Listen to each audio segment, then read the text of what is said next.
The Tipping Point with Mike Tipton is brought to you by Dubby. What is Dubby? Dubby is a clean energy drink that is made to give you focus with no crash, jitters, or angst like those other energy drinks have. They also have no maltodextrin fillers and don't use artificial dyes. Dubby contains vitamins, amino acids, a nootropic, and 150 milligrams of caffeine.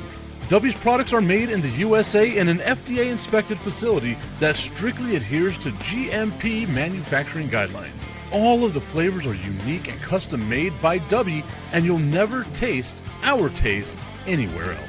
The best part about it is they're affordable. Dubby's drinks come out to about $1 per drink, much cheaper than Starbucks or any of those canned energy drinks. To learn more, visit w.gg.com/discount/MRTipton33 and place your order today. Use promo code MrTipton33 and save today. Dubby Energy, be better. What's going on, everybody? I want to tell you about my new friends over at Cleverman.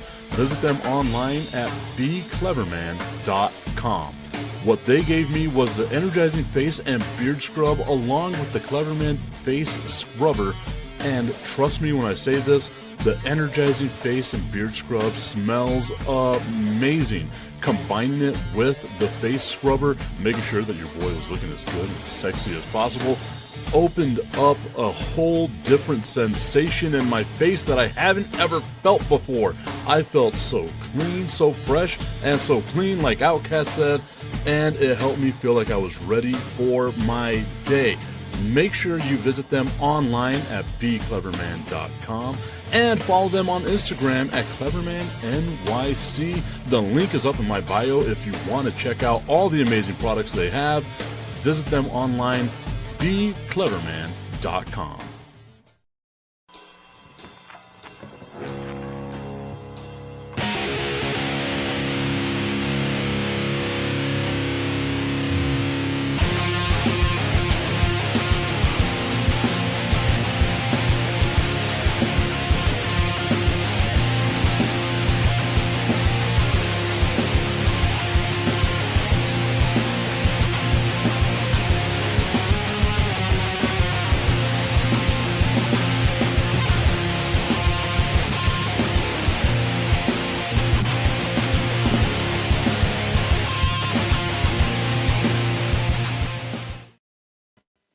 What's going on, everybody? It is time for the Tipping Point with Mike Tipton, hanging out with you here on this Tuesday morning, hoping that everyone's having themselves a great day. You can see by the hat, I'm having a great day. The Spurs did everything they could to try to lose that game yesterday. And for me as a Spurs fan, thank God they didn't. But, man, watching that, very stressful. Again, where you get to watch how young a team is and all the stuff that they've got to deal with. The Knicks are a really damn good team. Again, I'm not going to be surprised if the Knicks wind up winning this series, but it's just been fun to watch. I think that's the main thing that you want whenever you get a championship series like this. And it's kind of what's happening in the Stanley Cup final as well, where you want to have close games, no one's getting blown out, super competitive, all that good stuff. And that's exactly what we're getting with the San Antonio Spurs and the New York Knicks, and of course the Vegas Golden Knights and the Carolina Hurricane.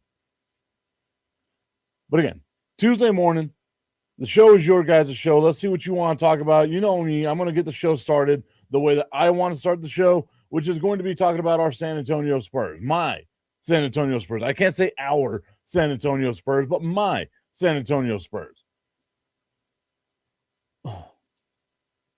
Am I excited with the win? Yes. Obviously, it means this series could go long. I am fully expecting San Antonio to lose tomorrow night. I don't think there's any way you can go into New York and win both games, especially with how emotional that first game is. And I'm not going to go be one of these people that like goes to blame referees and stuff like that. I could understand why New York fans would be frustrated. I can understand why Mike Brown, the New York Knicks head coach, was frustrated. Mike Brown saying yesterday, talking about the fact that the San Antonio Spurs shot 24 free throws in the second half versus the 8 free throws that the New York Knicks had in the second half. Quote, from the article here on ESPN.com. Knicks coach Mike Brown credited the San Antonio Spurs for winning Game 3 of the NBA Finals at Madison Square Garden to climb back into the best-of-7 series. He did not extend the same pleasantries to the officials. Brown pointed the fingers at the stat sheet, which showed the Spurs taking 3 times as many free throws as the Knicks in the second half, as San Antonio escaped with a 115-111 win Monday night to cut into New York's series lead 2-1. The Knicks were in the penalty for the final 9 minutes and 18 seconds of the fourth quarter, and the Spurs held a 24-8 free throw advantage in attempts in the second half. So you bring that up, right? The free throw attempts. We're going to look at all the free throw attempts in the game, because the first part of the game was very much the exact same thing. Both teams getting free throws, like getting in foul trouble early. That happened to the Spurs in the first half. You don't hear people complaining about that. It's only whenever it happens in the second half. The Spurs shot 10 more free throws than the New York Knicks did for the entire game. 10 more. I get it. Yes, it's a talking point. Yes, people can brag about it, do all that other nonsense, whatever it is that you got to do with all that stuff. Now, as far as it goes,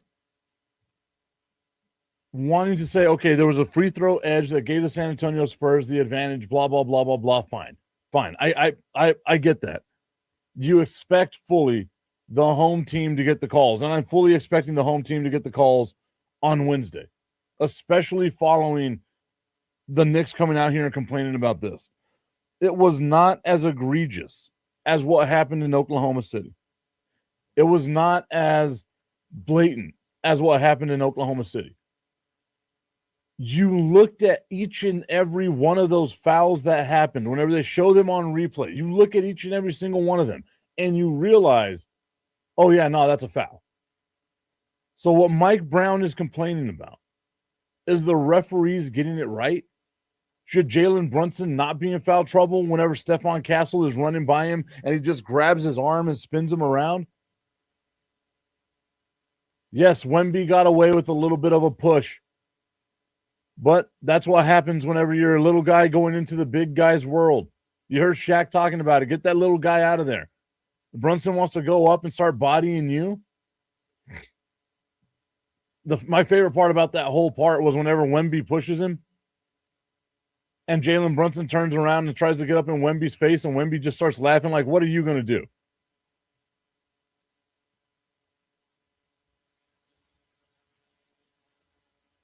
Augustin says it looks like the NBA wants a series. It's so lopsided. It was embarrassing. I saw something like this yesterday. And Augustine, I'm a little disappointed in you for falling for it. Because everyone's all like, oh, the ad dollars, this and that, blah, blah, blah, blah, blah. You get more from your product being out there, blah, blah, blah, blah, blah. You don't. You don't. You genuinely don't. All of the advertising, all of the revenue, all of the things like that outside of ticket sales and concessions for whoever the host team is, and I guess stuff going on in the team store, outside of those things, because I just mentioned it right now, the Spurs only shot 10 more free throws in the game than the New York Knicks did. Only 10 more. That's not a huge disparity. Again, every single one of those fouls, you can say, were fouls. It's not like it was knicky-knack little stuff like where you see Jalen Brunson flopping and trying to get his foul drawn or something like that with Shai Gilgeous-Alexander. Every single one of those fouls that were called were actually fouls. But it's not the free throw thing that I'm disappointed in. It's the league wants this and that, blah, blah, blah, blah, blah. Every single one of the dollars that are spent in the NBA Finals, as far as advertising goes, as far as marketing goes, as far as all that stuff goes from a league perspective, is paid for before the playoffs start, before the season starts. It's already paid for. It would be smarter of the NBA. They maximize their dollars in the NBA if it's a 4-game series. That would be what's best for them. Look at the hype that surrounds the city of New York just being in the NBA Finals. And you want to tell me that the NBA wants San Antonio to win? The ad dollars, all that stuff, it doesn't matter. They've already made their money. The masked man saying Spurs in 6. I don't know about that one. I would love to say that you're right. I would love to say that you're right, masked man, but I don't know. Like that means they've got to win 4 straight, and I can't see that happening. I'm again sticking with it. The Spurs in 7. Augustine saying, "Oh, come on, Wemby is a flopper." Everybody in the NBA flops. Let's just be honest about it. Everybody in the NBA flops. But you cannot sit there and tell me Karl Anthony Towns bear hugging Victor Wembanyama isn't a foul. They officiated the game correctly.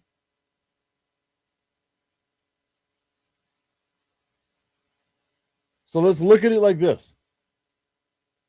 How many fouls? Tommy tuning in saying, "What's up, Tip? What's up? Hope that you're good," Augustine, saying that he's just trying to get me started. We see the thing is I'm not going to get started on the game itself. Like, it was right. Like it was officiated correctly. Fouls that were called in the game.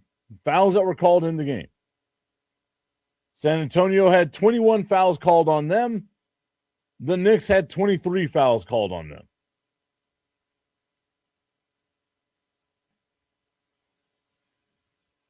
Two fouls is what separates the teams.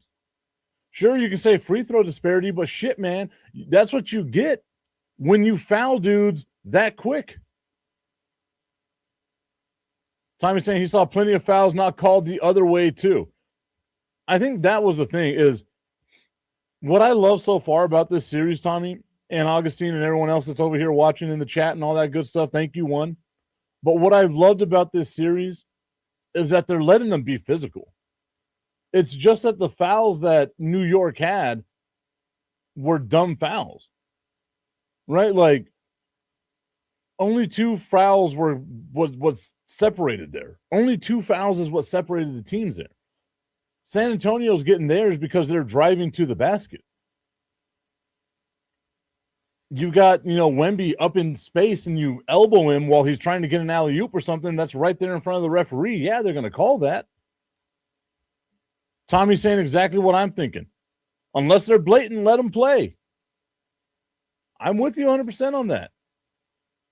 Obviously, I'm saying that the second half and Wemby's push on Brunson was not acceptable. I do say that Wemby's push on Brunson should have been called. It should have been a flagrant foul. I agree with you 100% on that. I don't think it changes the outcome of the game because, again, that was in the first half of the game. New York got in foul trouble by having dumb fouls. That's simple. Again, they only committed 2 more fouls than the Spurs. The thing is that they were dumb with the way they committed their fouls. In the fourth quarter, the game gets tighter. We all know that. That's what happens in the league. Ashley saying, as an outsider watching it, I thought it was a physical game and dug it. Not as much flopping was needed because they were actually going in. I agree with that 100%. I love seeing the change in offensive philosophy whenever Victor Wembanyama's in the game versus whenever Victor Wembanyama's out of the game.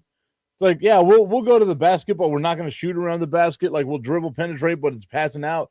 Where Luke Cornett, who is a pretty decent shot blocker in his own right, he's in the game, and he just starts getting abused left and right because Wemby's not there to protect the rim. Augustine saying it was a, quote, death game for the Spurs. It was. San Antonio went in there. They handled their business. Again, you see where they're a super immature team shooting three-pointers at weird times, committing turnovers at weird times. I would say San Antonio's lack of discipline kept the Knicks in the game more than the Knicks being able to rely on the free throw thing, right? Like 24 free throws versus 8 free throws, I get. But whenever they're actually fouls, like again, if it was something where you could look at it and say, I don't know if that's a foul or not, look at every single one of those calls. It was a legitimate foul. Every single one of them. You did not hear any of the commentators be like, oh, man, that's a weird call. Tommy and Ashley saying, I blame 47 and that the 47 jinx is real. Hearing the boos during the national anthem was insane to me. Insane to me. I made people mad yesterday because I put out a clip where it looked like President Trump was sleeping. And somebody's like, if you've ever actually been in a luxury box at a stadium, you would know that he was watching a small TV. What's up, Sankey? Hope you're having a great day. If you've ever been in a luxury box at a stadium, you would know what it's like to have to watch a small TV. Because God forbid you watch the Jumbotron that's right in front of your eyesight.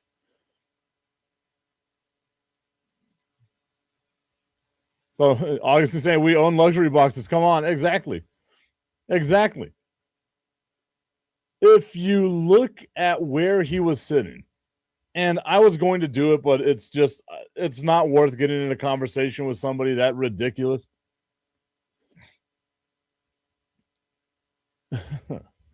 If you look at where he was sitting in the box that he was in, there are not TVs in front of him, right? The TVs were in the back.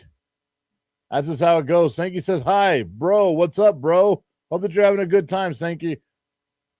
What about the Oval Office is what Tommy asks. 100%. That's why I said my dude can take a nap anywhere. Put that out on X because I haven't been on X in quite a while. And, of course, it takes a Cowboys fan, an anonymous person. You know what? That's a thing that bothers me is if you're going to act an ass, at least show your face. Own it, right? Don't be a effing coward and hide behind like an anonymous profile, right? Put your name out there. Put your face out there. Own the shit that you're going to say. You bubbling coward.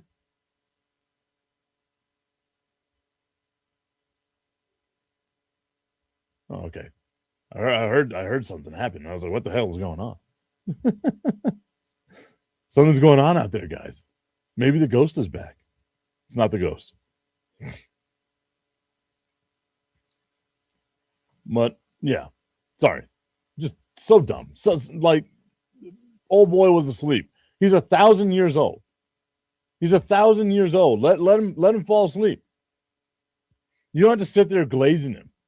I was going to reply back with the Shawn Michaels thing doing like, the glazing motion. But I was like, you know what? I need to be better. I will be better. But it's just so dumb. He was watching a little TV. I'm sure that's what he was doing in the White House whenever he had his long blink. So funny. I don't know how. You know what? That's a different topic for another time. We're not going to get into that. Spurs, huh? Go Spurs, go. I will say yes. The free throw disparity, not going to be a thing in game 2. Or game 4, rather.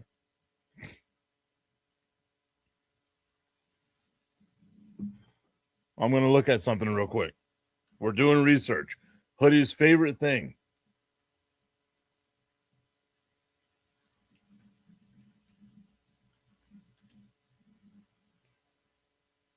Come over here.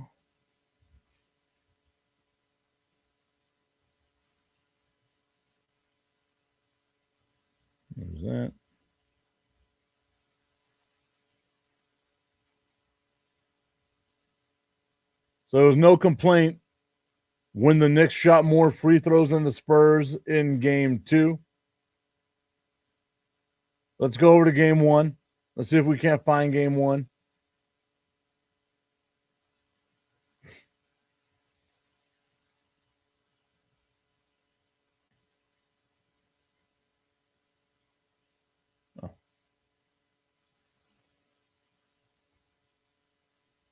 Trying to find when the game started. There it is. There was no complaint when the Knicks shot more free throws than the Spurs did in game 2. There was no complaint when the Knicks shot more free throws than the Spurs did in game 1. But now all of a sudden, it's a thing.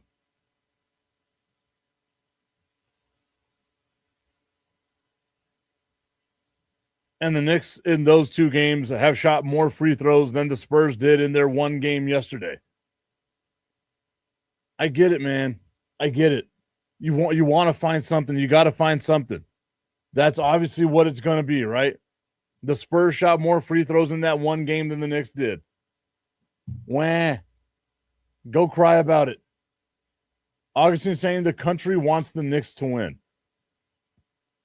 That's wild to me because I do agree, and I said it yesterday. The NBA wants a short series. That's how they maximize their advertising dollars. They don't want to have 7-game series out there. But there's more storylines. There's better storylines for the NBA if the Knicks win. That's where I'm torn, right? Because I would love to see New York get a win. I'd love to see that. But not at the expense of my favorite team. So, unfortunately, I am some of the people that do not want the Knicks to win. Maybe another time, but definitely not now.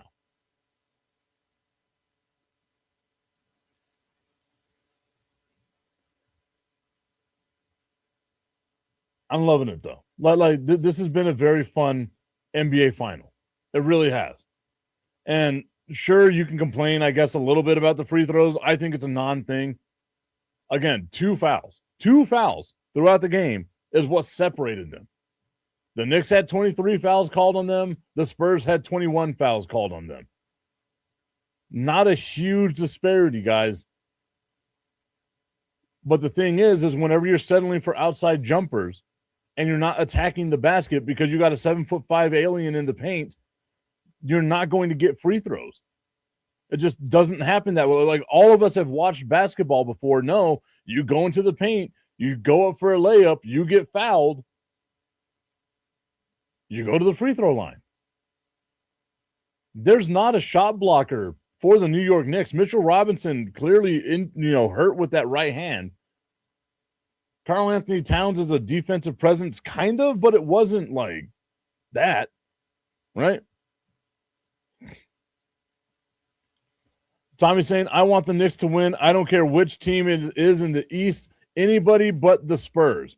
And I'm with you on that, right? A lot of people, I think that's also the thing too, is all the old heads, myself included,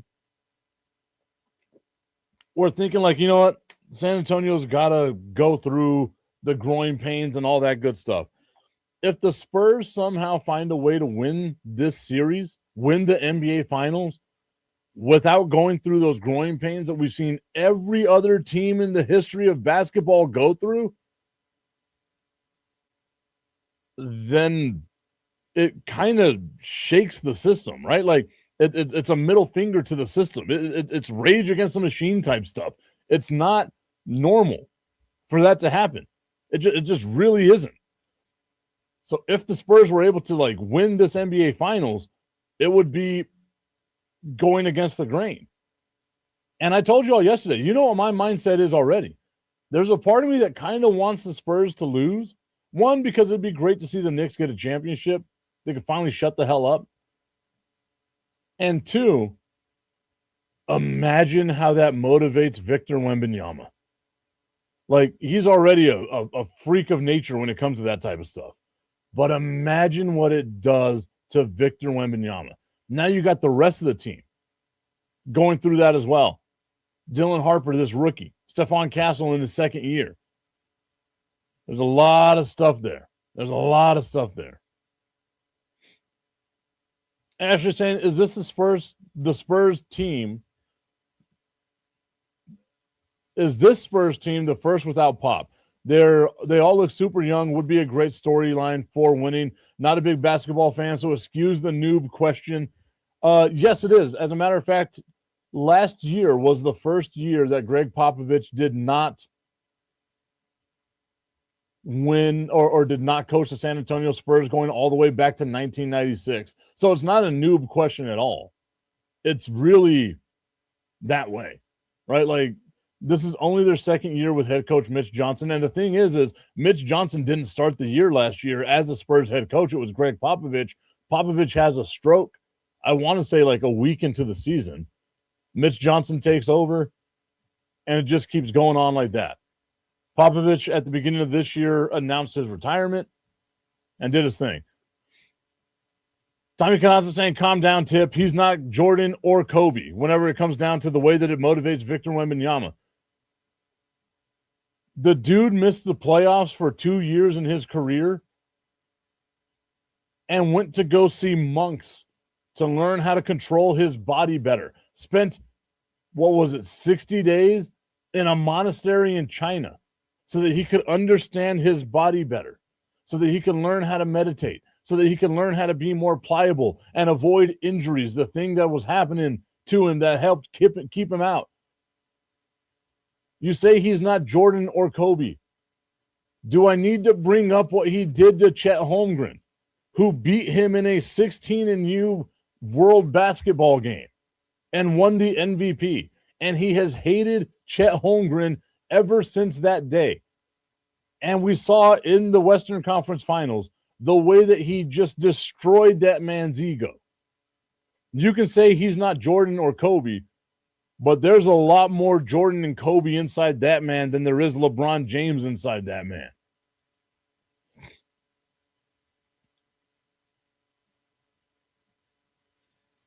Micah Parsons went to go train with sumo wrestlers. Is he Jordan? LMAO. No, he's not. I'm not the one that made the Jordan comparison. You did. What I'm saying is, again, the things that motivate people, the things that we as fans have always asked NBA players to do, basketball players, athletes to do, Wemby does. Micah Parsons never did. We ask athletes to show us that you care. That it's not always about money. Show us that you care. Victor Wembanyama shows us that he cares. Play hard all the time. The NBA All-Star game happens. Victor Wembanyama is the only person playing hard in that All-Star game. And he starts getting into people's asses being like, yo, play this damn game right. Respect the game. That's where it's a little more Jordan-esque if we're going to make that comparison. I didn't make that comparison. You did. I just said, again, the dude is super motivated. He hates losing, which all of us should. He probably hates losing more than he likes winning. He's one of those guys. He's got that killer mentality.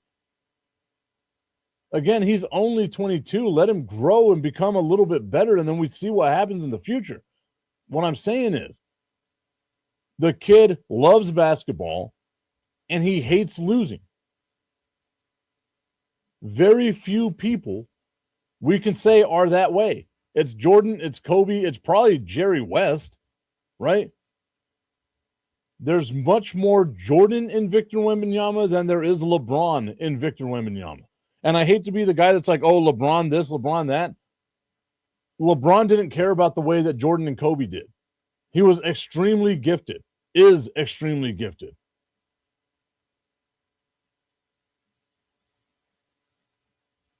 Tommy's saying, there it is. He's one of those guys, LMAO. He is. Dudes that hate losing? I don't know, like, who else we could talk about there. Larry Bird, Magic Johnson-esque, like, he's on that trajectory. There's no, like, I get that you're a hater. Like, I genuinely understand that you're a hater. But if you're going to sit there and be like, oh, no, Victor Wembanyama doesn't care about the game, then I don't know what you're watching. Like you're just blinded by it. Again, I didn't say that he was Jordan or Kobe. You brought up the Jordan or Kobe thing. I said that, yeah, he's got the mindset like those guys do. Does he not? Like, do you not see that? Because if you don't, then that's a you thing, my dude. I got nothing but love for you. Now I feel like I might be wrong because Augustine is agreeing with me. And it's never, ever a good thing whenever Augustine agrees with you. It's mildly terrifying to me whenever Augustine agrees with me. There's only one way to make it better, and that's with just the tip. I just want to put the tip in. It's time for Just the Tip. That would make me uncomfortable. Promise that it ain't too much, but just enough. Just a tip. Just a tip. Just the tip. Just the tip. It's time for Just the Tip.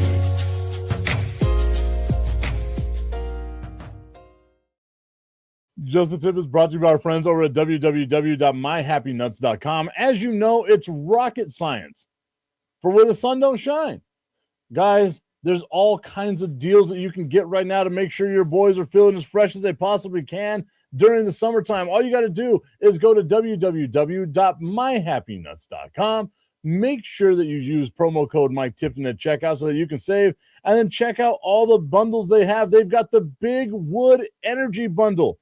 What's in the Big Wood Energy Bundle, you may ask? Well, they've got the body wash, the Big Wood body wash. That's what I smell like all the time. Not only am I slanging that meat, I'm bringing that wood. They've got the comfort cream to help you out with that as well. And, of course, the whole body deodorant so you can smell like Big Wood from your pits to your tip the way that God intended you to. www.myhappynuts.com. Use promo code Mike Tipton at checkout and save on all of your male grooming needs. I'm willing to put some money on this one then. Tommy. Tommy's saying that I'm implying it. I am not implying it at all. I just said that he is a super motivated guy. You took it as though I was talking about Jordan or Kobe. I just said he's a super motivated guy. Like, he really does. Again, you can say, yeah, Micah Parsons trained with sumo wrestlers for a day. A day. That was it. Victor Wembanyama went to China, lived in a monastery. Seems to be a little more overboard than training a day with sumo wrestlers. Augustine saying, let's talk about soccer and make Tommy quiet. I don't want to talk about soccer right now. I was wondering about this, Augustine, and maybe you can help me out. I saw a bunch of stuff that said the World Cup kicked off last Saturday, but I ain't seen a World Cup game at all. So I'm trying to figure this one out. Like, what the hell is going on there? Augustine saying, thank goodness I saw the clock and lowered the volume. I forgot my headphones and you're on speaker. Damn, we almost had him.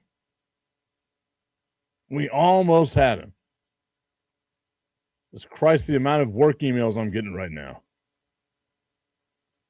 I don't know what the hell happened. Messed around and somehow got responsibilities. I don't like this world I'm living in.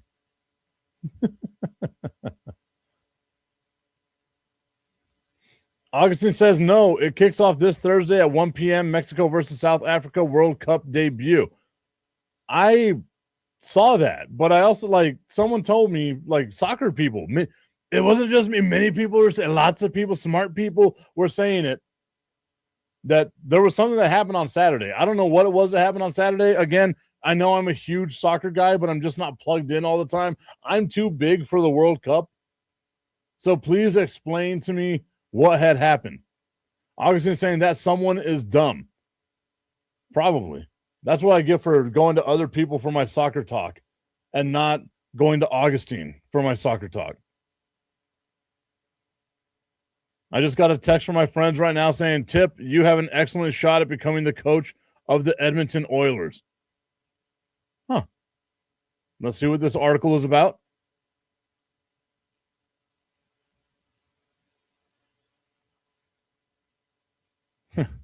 I love the quote from Shaq. I opened up Instagram. The article didn't open where I wanted it to do, but it was the shot of Wemby blasting Jalen Brunson, and Shaq saying that's what you want to see from your big men. You got to get them little munchkins now. You got to let them little munchkins know I'm not winning by tactics. I'm busting your ass. It should have been a flagrant foul. I will say that, but I agree. Be big. I say it to my son all the time. Like, he's pretty tall whenever we were playing basketball and stuff. Like, you're big. All you got to do is be big. Wemby, you're big. Just be big. I hate seeing them, like him, of all people. This is where I say that he's got to, like, take that next step. If we were to actually, and not figuratively, but if we were to actually start saying, you know what, let's get him on that trajectory for Jordan or Kobe status, right? Is he's got to attack the basket. Like, he's got to attack. Like, stop settling for mid-range jumpers. Stop settling for threes. I know you can make them. Whenever it's pull-up time, cool. I'm good with it. Shoot that shot. But whenever it's, I've got to make sure I'm stopping momentum. I got to establish that I'm the most dominant MF on the floor. Stop settling for mid-range jumpers and get there. Augustine saying Wemby needs to hit the weights. Yeah, he does. He's still pretty strong, but yeah, you're right. He's got to bulk up a little bit. But Karl Anthony Towns, super caked up. Tommy laughing at me. Again, I'm going with a hypothetical here. I think I've said it on this show a bunch of times, right? Like, there will never be another Jordan. Kobe was as close as it'll get. We'll probably never get another Kobe either. There will never be another one of those two guys. I will say that hands down. There will never be another LeBron James. Chances are there will never be another Victor Wembanyama either. There will never be another Kevin Durant. You know why? Because those guys played their game their way. If we want to start talking about Wemby, which is way too early to do this, I do agree, as one of the greats of all time, then what he needs to do is establish that he can get into the paint and do what he's got to do. You're 7'5". Be 7'5". Don't be big for nothing. Don't be a BFN. Why are you settling for a jump shot when you got a dude that's 6'6" guarding you? You got a full foot of height on him. Like Augustine says, go to the weights, get a little bit bulkier, and then I think we'll start seeing some of that. But if he doesn't like do that, which is, again, you can see that he's gotten a little bit bigger. It's just he's so tall and skinny. Like, a little more muscular is what I mean. Compare yesterday to, like, the first year in the league. He's added a little bit of weight. But, man, Augustine saying he needs to change teams in order to be great. LOL, there's no way that you believe that. One of the greatest franchises in the history of sports.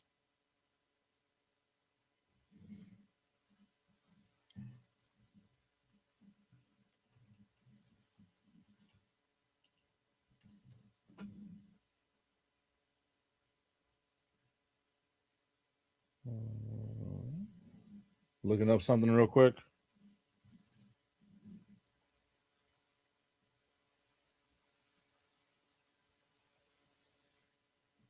The highest win percentage in basketball history. All-time record. The Boston Celtics at 59.7% win percentage. Number one, the San Antonio Spurs, 59.6% win percentage. Number two, the LA Lakers, 58.8% win percentage. Number three. Where are the Mavericks on here? Let's see. We're going to go down this list. I'm not saying it as a jerk, Tommy. I'm saying it out of actual wanting to know. That is wild. That just shows you again how good Jordan was for that period of time. 4, 5, 6, 7, 8, 9, 10, 11, 12, 13, 14. The Dallas Mavericks, number 14 all time at 48.4% win percentage. Under 500 all time for the Dallas Mavericks, that poverty-ass franchise. The Chicago Bulls, though, Number 16 all time. Number 16 all time. 47.9%. It's crazy to think how bad the Bulls were before Jordan and after Jordan. Tommy said that I said of all sports, they are. Again, guys, sure, you can say, Tip, you're being a homer, whatever, blah, blah, blah, blah, blah. Are the San Antonio's, like, am I missing something here? Because as long as I've loved me some basketball, we've always heard about the San Antonio Spurs being one of the best franchises in all of sports. Right? Like, I'm not living in some weird ass echo chamber here. I'd love for the Dallas Cowboys to be on that list. The Yankees, I guess, are on that list. But I'd love for the Dallas Cowboys to be on that list. Like, again, that do have one of the highest win percentages in NFL history. But whenever we talk about franchises and we talk about like sustained winning and like all that stuff, like it was always comparing the Patriots and the Spurs. Am I missing something here? Popovich and Belichick. And it was always like, oh, let's break up the coaching tree and see how much better Popovich's coaching disciples have been than Belichick's coaching disciples. And again, like that's me talking about the Patriots. I can't stand the Patriots. I can't stand their fans except for Augustine. He's a halfway decent guy.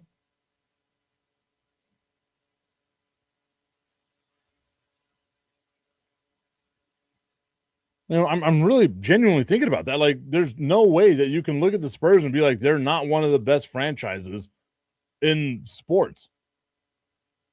Again, like, sure, they don't have as much history as the Celtics and the Lakers, but they do have 5 championships and the second highest win percentage in NBA history. They made the playoffs 22 straight seasons. Like, or I guess it was 20 straight seasons. 20 or 21. I got to go back and look at it.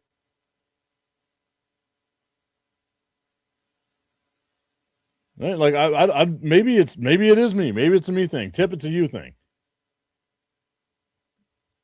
The commission saying, nah, you're not crazy. Like, again, like I really genuinely felt like that's a thing. But like I said, the craziest thing to me is like how dominant the Bulls were, like looking at this list. The fact that the Chicago Bulls have a under 500 win percentage for their entire history and won 6 championships, could have won 8 championships if Jordan didn't retire, shows you just how good Jordan was, how great Jordan was, and how dominant he was, because the Bulls were a terrible franchise before him and a not so lucky franchise after him. The Cavaliers at the bottom, let's see, 30, 29, 28, 27, 26, 25, 24, 23, 22.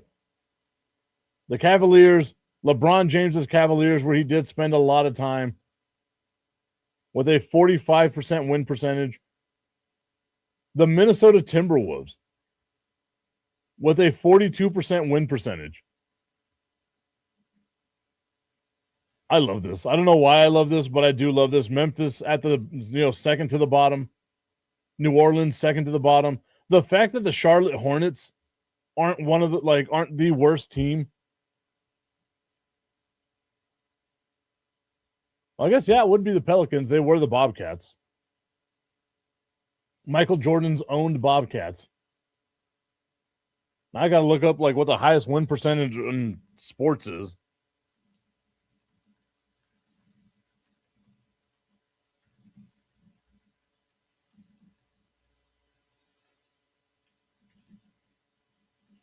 We're only doing American sports because that's all we care about here.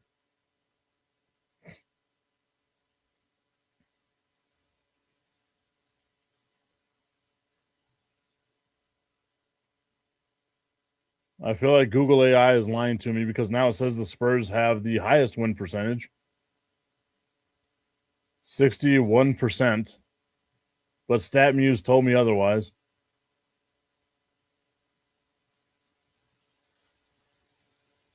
That's what happens when you do research on the fly.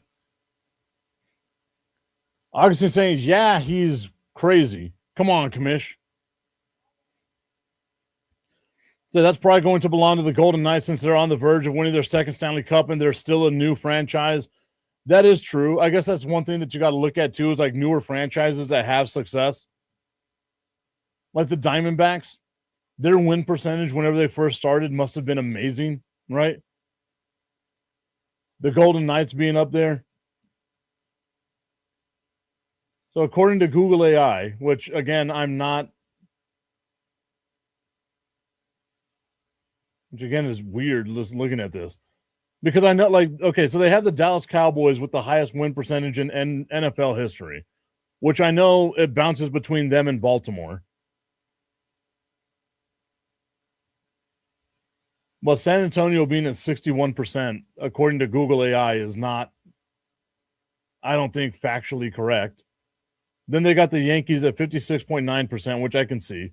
And then they have the Montreal Canadiens at 53.9%. There is a note that lets me know, though, that the Detroit Wolverines from the Major League Baseball briefly held a staggering 75% win percentage during their existence in the 1880s, setting a single-team historical anomaly. But the Spurs retained the best sustained mark among continuously active major sports franchises. I'm going to have to do better research on that because, again, I'm fairly positive that it is the Boston Celtics that have the highest win percentage in all of sports. But it's because of just how long the Celtics played against nobody, right? Which I guess you can't really say because there are a lot of somebodies in the like 50s and 60s. Why am I getting so many emails right now?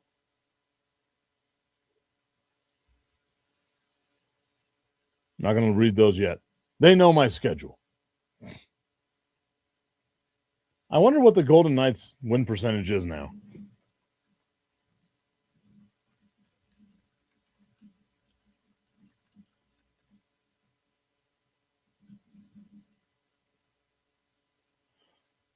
The Golden Knights are a win percentage of 57.2% all time. That's crazy. that's a brand new franchise.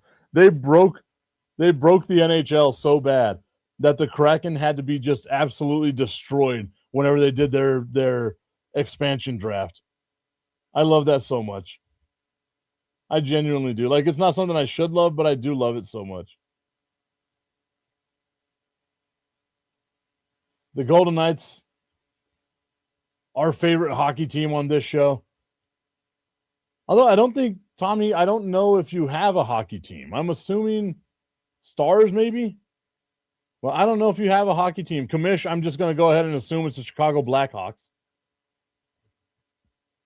I did hear that Blackhawk is your favorite. Stanley Cup Finals Game 4 tonight in Vegas at 6 p.m. Can the Golden Knights take a 3-1 series lead? Augustine saying, people, I have to be responsible and I have a meeting at 9. Should I prepare? LOL. Of course you should, Augustine. You can prepare with me in the background. Augustine saying Black Hawk. Exactly. Yeah, the Chicago Blackhawks.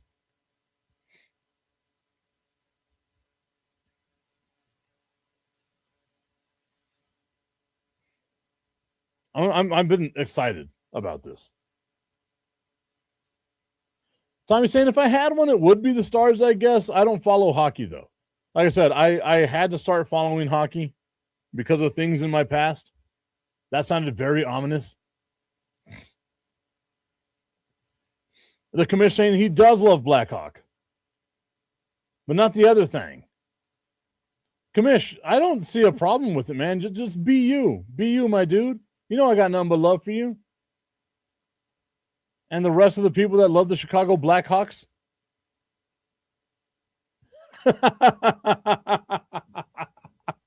Tommy's saying, thank God for that meeting. Get out. LOL. I did buy a Team USA soccer polo because there wasn't a Team Puerto Rico soccer polo. Maybe I should also buy like a Team Mexico soccer polo as well.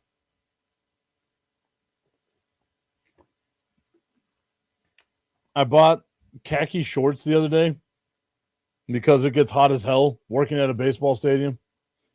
The commissioner saying Jay Hood needs to call a team meeting now. LMAO. I would. Hey, if Hoodie calls a team meeting, I will be there, but I also know that it's because of me.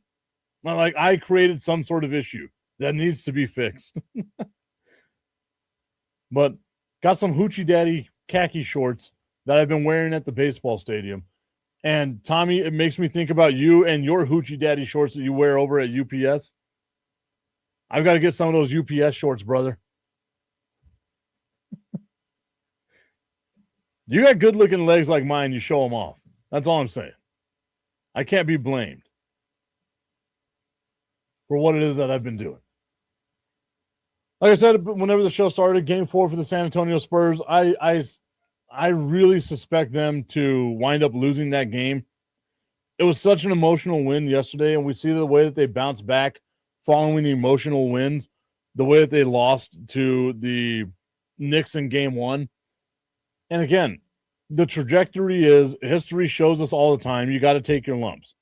Maybe, just maybe, the Knicks get their win, be their first championship in 53 years, I want to say. Maybe a little bit longer. I think it was a crazy stat where it was like 60% of people that live in New York right now were not born the last time the Knicks won a championship. That is an insane stat. Tommy's saying that he doesn't wear the Hoochie Daddy shorts. LMAO. I am a warehouse guy. You know what? I still think you're wearing those Hoochie Daddy shorts. You just don't want to admit it. Show off them legs, brother. We all know you got them good looking legs.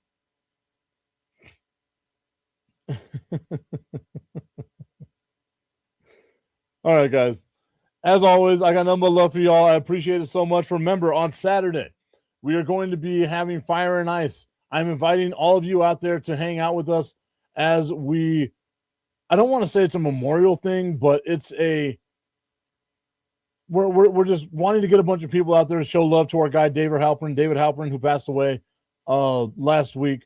We just want to get as much people out there, just have ourselves a good old time, couple of drinks, lots of food, all kinds of stuff like that for us as we go on out there at Buffalo Wild Wings, 655 Sunland Park Drive this Saturday. Hopefully I get to see some of y'all out there. Augustine's saying we need to start selling the Friday World Cup show. And then Tommy says, let's go Knicks. I'm also a big Knicks guy. I'm glad to see that, Tommy, you joined me on the Knicks side. Many people are saying Tommy loves a little 47 in his life. All right, everybody. I appreciate the love and support. Go Spurs, go. We'll see you tomorrow.